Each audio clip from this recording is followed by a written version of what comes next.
Um bebê nasce e recebe o nome de Herodes. Ninguém poderia prever que essa criança se tornaria o rei mais poderoso da Judéia e também um dos mais cruéis da história. Este é o homem que construiu cidades inteiras, ergueu o templo mais magnífico do mundo antigo, mas matou a própria esposa e filhos por paranoia. O rei que teve nas mãos todas as profecias sobre o Messias, presenciou sinais no céu, ouviu o testemunho de sábios do Oriente, mas quando Jesus nasceu, sua única reação foi tentar assassiná-lo. Uma história de poder absoluto, paranoia extrema e um final tão horrível que parece uma maldição divina. Esta é a saga real de Herodes, o Grande, o rei que desafiou Deus e perdeu tudo. Herodes nasceu em uma época de grandes tensões políticas na Judéia. Mas aqui está o primeiro problema.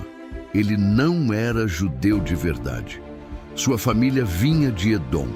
Os edomitas eram inimigos históricos dos judeus que haviam sido forçados a se converter ao judaísmo apenas um século antes. Isso criou uma ferida que nunca cicatrizou.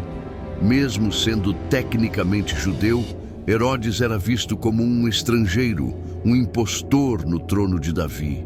Era como se um alemão fosse colocado para governar a França logo após uma guerra. A desconfiança era inevitável.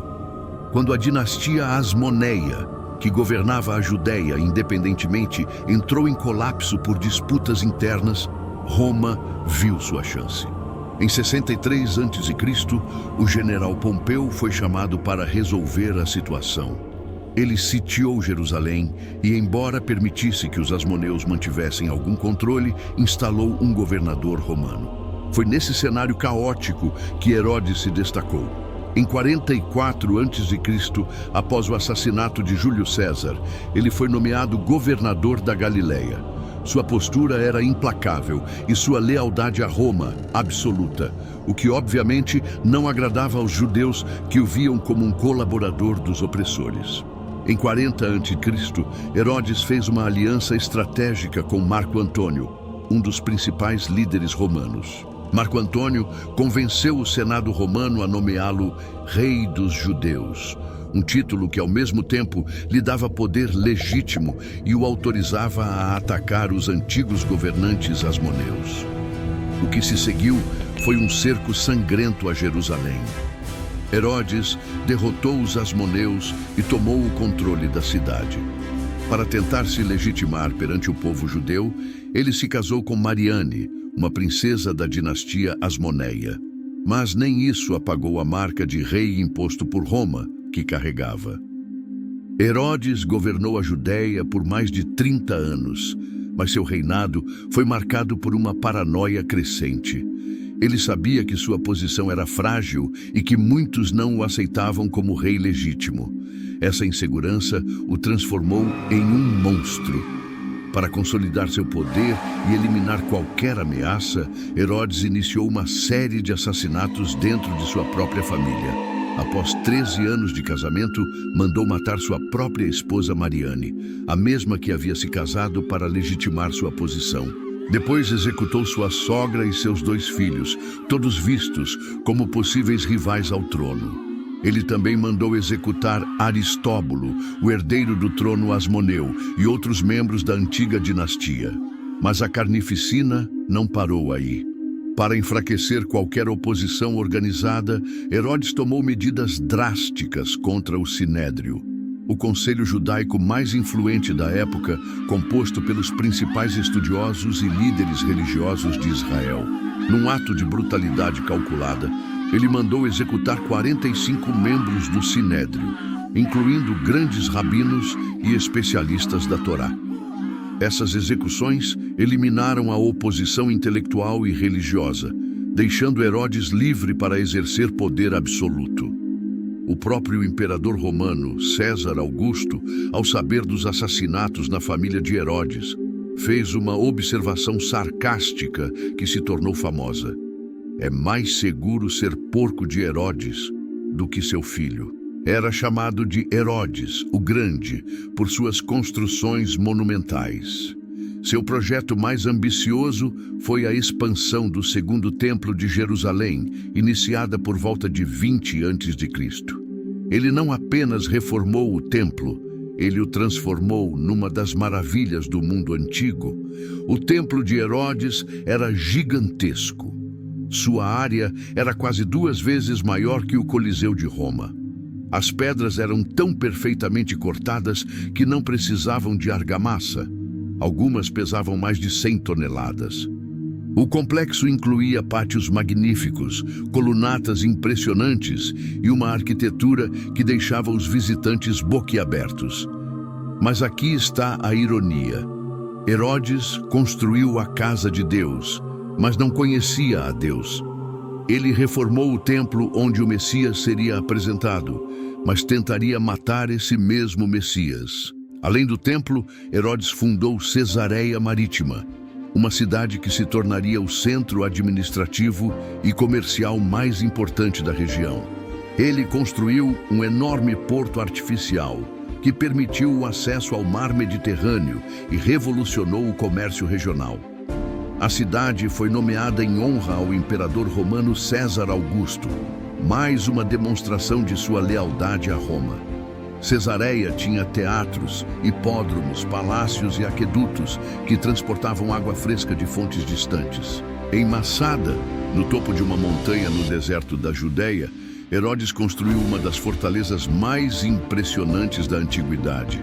Serviria como refúgio para ele e sua família em caso de revoltas ou invasões. Massada tinha palácios luxuosos, banhos termais, armazéns gigantescos e cisternas que armazenavam milhões de litros de água. Ironicamente, décadas depois da morte de Herodes, Massada se tornaria o último reduto dos zelotes durante a revolta judaica contra Roma. Do Oriente, chegaram magos, seguindo uma estrela extraordinária. Eles não eram reis como muitos pensam. Eram astrólogos persas, estudiosos das estrelas que conheciam as profecias judaicas sobre um Messias vindouro. Quando chegaram a Jerusalém, fizeram uma pergunta que abalou as estruturas. Onde está aquele que nasceu rei dos judeus? Nasceu rei? Para Herodes, que havia lutado, matado e conspirado para conquistar o trono, essa pergunta foi como um terremoto. Como assim alguém nasce rei? Ele era o rei. Ele havia sido nomeado pelo Senado romano. Ele havia construído um império. Mas aquela pergunta tocou em sua ferida mais profunda, a legitimidade. Herodes sabia que sua autoridade vinha de Roma, não de Deus. E agora falavam de alguém que havia nascido com o direito divino de governar. A Bíblia diz que Herodes ficou perturbado e com ele toda Jerusalém. Quando um tirano paranoico fica nervoso, todos ao redor tremem. As pessoas sabiam que quando Herodes se sentia ameaçado, o sangue corria. Jerusalém já havia visto o que acontecia quando Herodes percebia rivais. Sua própria família havia sido dizimada. Os líderes religiosos haviam sido executados. Agora, a chegada desses magos falando de um rei dos judeus prenunciava nova carnificina. Herodes era esperto e calculista. Não expulsou os magos, nem os matou imediatamente. Pelo contrário, fingiu piedade religiosa e interesse genuíno. Chamou-os em segredo e investigou minuciosamente quando exatamente a estrela havia aparecido. Essa informação seria crucial para seu plano homicida. Depois os enviou a Belém com uma missão aparentemente inocente. Vão e procurem com cuidado pelo menino. Quando o encontrarem, me avisem, para que eu também possa ir adorá-lo. Mas a adoração não estava em seu coração. Seu plano era simples, matar todos os recém-nascidos. Enquanto os magos seguiam para Belém, Herodes já tramava nos bastidores. Sua mente estava consumida por cenários terríveis. E se esse menino realmente for o Messias? E se o povo se voltar contra mim? E se eu perder tudo que construí? Ele não conseguia dormir, não conseguia comer. A paranoia que havia destruído sua família agora se voltava contra uma criança que nem conhecia. Herodes estava tão consumido pelo medo que estava disposto a cometer qualquer atrocidade para manter o poder. Mas Deus estava observando. Depois que os magos encontraram Jesus e o adoraram com ouro, incenso e mirra, foram avisados em sonho para não voltar a Herodes. Eles tomaram outro caminho e fugiram para seu país sem reportar a localização do menino. José também foi alertado por um anjo. Levante-se, pegue o menino e sua mãe e fuja para o Egito. Herodes vai procurar o menino para matá-lo. Jesus escapou por horas.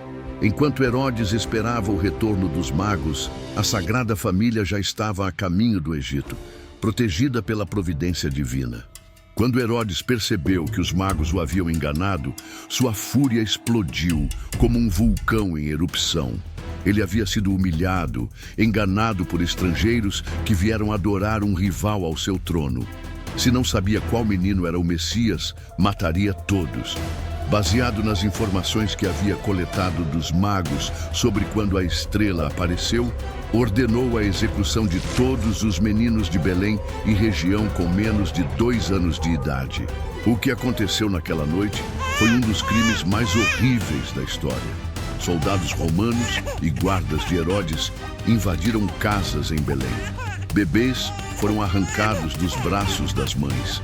Crianças que mal haviam começado a falar foram executadas a sangue frio. A Bíblia registra o lamento que ecoou pela região. Ouviu-se uma voz em Ramá, choro e grande lamentação. Era Raquel chorando por seus filhos e não quis ser consolada porque já não existem. Historiadores calculam que entre 20 a 30 crianças foram mortas naquela noite. Pode parecer pouco comparado a outros massacres da história, mas para as famílias de Belém foi o apocalipse. Cada morte era uma família destruída, um futuro cancelado, uma esperança assassinada. Herodes não estava lutando contra inimigos armados. Estava matando bebês indefesos.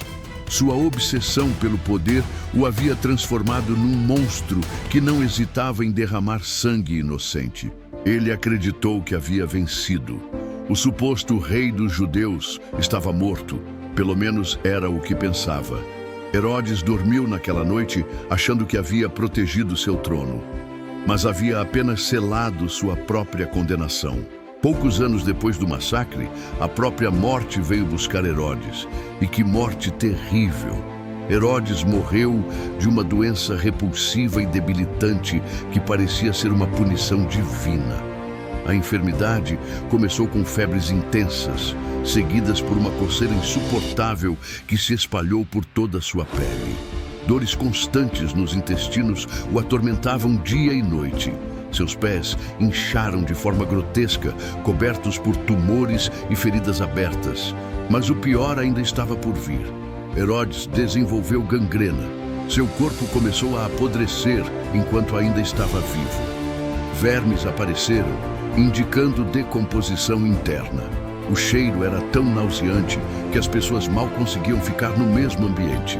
Ele enfrentou asma severa, com dificuldades imensas para respirar e convulsões que afetavam todos os seus membros. O homem que havia sido o rei mais poderoso da região estava sendo consumido por dentro, impotente diante de uma morte lenta e agonizante. Mesmo morrendo, sua paranoia não cessou.